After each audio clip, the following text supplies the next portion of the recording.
Hey everybody, welcome to Hot at Home, Your Questions Answered. Today we've got a great question from one of my subscribers. It's a bit lengthy, so I'll paraphrase some of it, so forgive me for that, for the person who wrote in. But the question is, what is the best schedule for workouts? Right now I do my walks, stationary cycling, and my fitness band exercises all back-to-back in the afternoon. Am I maxing my time or wasting my workout? Also, at 57, I push myself hard and feeling like I should be spreading things out more. And just the part I'm going to paraphrase is a little bit more about the workout. What this person does is in the morning goes for about a half-hour walk, just leisurely with her husband, not intended to be a workout, and then later in the afternoon does another walk for about an hour, a more intense walk, a power walk, and then comes back to the house and does about 25 minutes of cycling from moderate intensity leading up to all the way to the most highest gear on the stationary cycle, so super intense, and then cooling off for a couple of minutes, easy. And then for that about 25 minutes of that, and then takes about 15 minutes to do some fitness band strength training exercises. So, and does sort of one set of 20 reps of each exercise that this person does. So, now, I guess, first thing I would first thing I would answer is the question, should you be, at 57 I push myself hard and feeling like I should be spreading things out. No, not necessarily. You know, don't let society tell you that your age means you should start slowing things down. For starters, if you've got it in you to push yourself hard, then absolutely push yourself hard. Intense exercise is what gets the most results. So if you can push yourself hard and you don't have a heart condition or anything like that, it's going to cause you to have an issue there, then go ahead and push yourself hard. If you can handle it and it makes you feel good, then it's going to go a long way to helping you stay active into your retirement years and into your later years, and functional as well. So don't slow down just because, I don't know, society or your mind or seeing people around you tells you that it's that time of your life that you should be slowing down. No, not necessarily. I know people in their 50s, 60s, 70s, and 80s that still work out very, very hard and very, very intensely and still have great muscle tone and are very, very functional, live really vibrant lives. So, if one of your goals is to stay vibrant and active into your retirement years, then you don't want to slow it down. You want to push as hard as you can all the time if it's not causing you any kind of, physical pain that should be something a doctor should look at, you know what I mean? So, anyway, so for slowing down, I would say no. As long as you can keep doing it, keep doing it. Now, as for the workouts, it sounds great. That's an awful lot to do. It's, I realize that you've sort of just come into early retirement, so congratulations on that. But it's a lot of cardio for starters. While that's not necessarily bad, and if you enjoy doing it, I would never say don't do it. But in contrast, the amount of weight training that you're doing and strength training with your fitness bands, it's a lot of cardio and not a lot of strength training. So if you want to stay functional throughout your later years, then you want to be able to do things like reach the top cupboard and get down, whatever's up there on the top cupboard, your paper towel. That's where I keep my paper towels, my extra paper towels. So if I want to get my paper towels down from up there, then I need to stay functional, or bending over and stooping over to pick up a grandchild or a bag of groceries, or do the sweeping, or scrub up the tub, or whatever kinds of things your life demands. Then keeping going with the strength training is really going to help you, because a long power walk really won't help you with that kind of stuff. You can lose your functionality for stooping and bending and twisting if you don't do a lot of that, in your workout. So I would recommend possibly ditching a little bit of the cardio.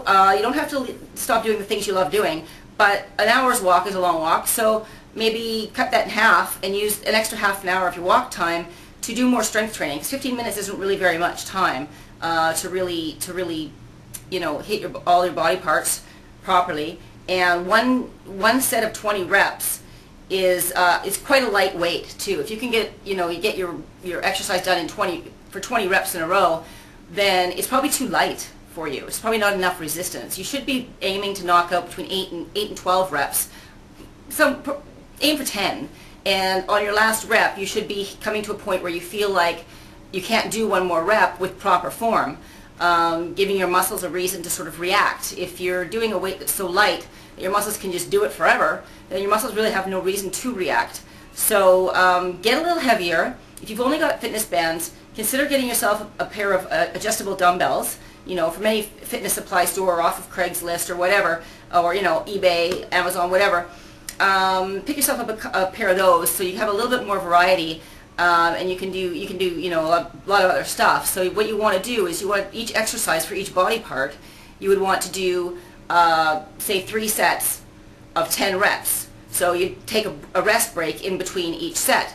But now that can be time consuming as well, because you have to rest enough so that you can bang out 10 more reps in your next set and just hit failure, that feeling of not being able to do one more right at 10 reps again. So in order to save time, you can actually pair your exercises up instead of doing, one set and then resting, and then doing another set and then resting. You can pair your exercises up or group them into supersets. So you would pair exercises that don't work the same muscle group, like a chest exercise, like a chest press, laying down chest press, with a back row, so a fitness band stuck in a door, anchor, a back row. So while your chest is working, your back is resting, and while your back muscles are working, your chest is resting. So you never have to take any rest whatsoever. And that's a really good way to bang out a full body workout without really taking much rest. And the good thing about that as well is that not only will you be getting a full body strength training session in, but you'll also be getting a bit of a cardio session as well, because working out in that way will get your heart rate up, and it will get you breathing hard, and it will get you sweating a little bit, and that's a good thing. So it becomes a form of cardio, because any kind of exercise that gets your cardiovascular system working, which is your breathing and your heart beating, then, and your blood circulating like crazy, that's considered cardio. So, when the experts out there are telling you don't do cardio, and then they're saying doing interval training, they're sending a mixed message. If you've ever seen that out there, interval training is cardio. So it's a confusing way to tell people, different ways to work out.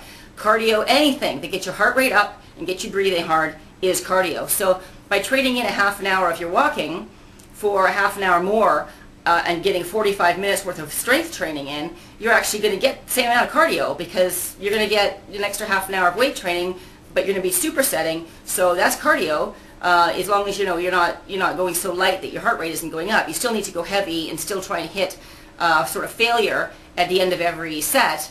So, I can guarantee you that it'll get your heart rate up. I know that it will, especially if you're incorporating some full body exercises like squat presses or deadlifts, or even just squats or lunges for your legs. Those are great compound moves to help you get your heart rate up as well. So you can pair a leg exercise like lunges with a shoulder exercise like a shoulder press.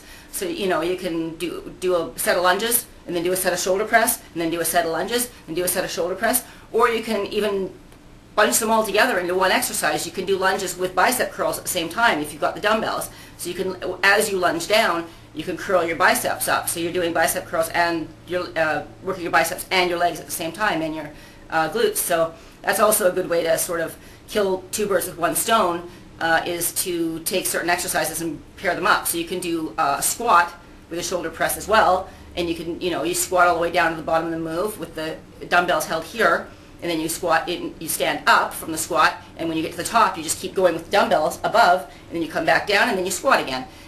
So that will work your shoulders and your legs in the same move. So if you want to do that, and then pair it with a back row, that's 3 body parts all in one superset that you're going to handle right there. So you can actually get through your weight training pretty quickly, and give yourself a whole lot more functionality. So, do lots of exercises like lateral chopping, where you would hold a dumbbell and then twist up above you. I'm not standing right now, so it's hard to demonstrate, but twisting moves, anything that's twisting. You can put a fitness band into a door, bottom of door, and do lawnmowers. It's like pulling a lawnmower motion.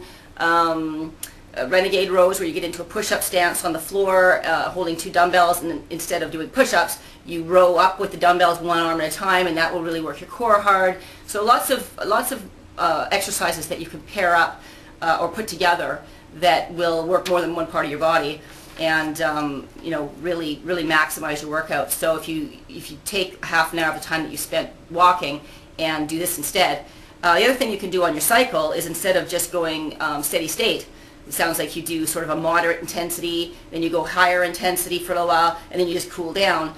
You could try doing interval training as well. You could try going 30 seconds as hard as possible, and then 30 seconds really gentle. And the idea is to give yourself the 30 seconds to recover to the point where you can go as intense as possible again. So you want to try and go maximal for 30 seconds, and then really gentle for 30 seconds while you get your heart rate back to normal, as close to normal as possible, and then hard again, and then gentle again, and then hard again, and then gentle again, and just do that for 20 minutes.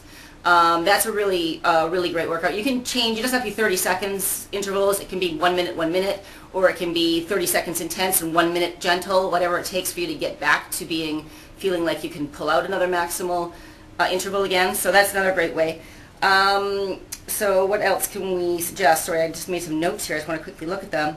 No, I think that covers pretty much everything I wanted to cover with you. So I want to make sure, though, that you are indeed going heavy enough with your strength training, because it does sound like for the amount of reps you're doing and the equipment that you're working on, and the other issues that you told me that you have with yourself about upper body strength problems, I would definitely say you need to go heavier with what you're doing. And you know, if you're having strength problems now, then yeah, work with lighter weights, but make sure the weight is still heavy enough that you will hit failure on your 10th rep.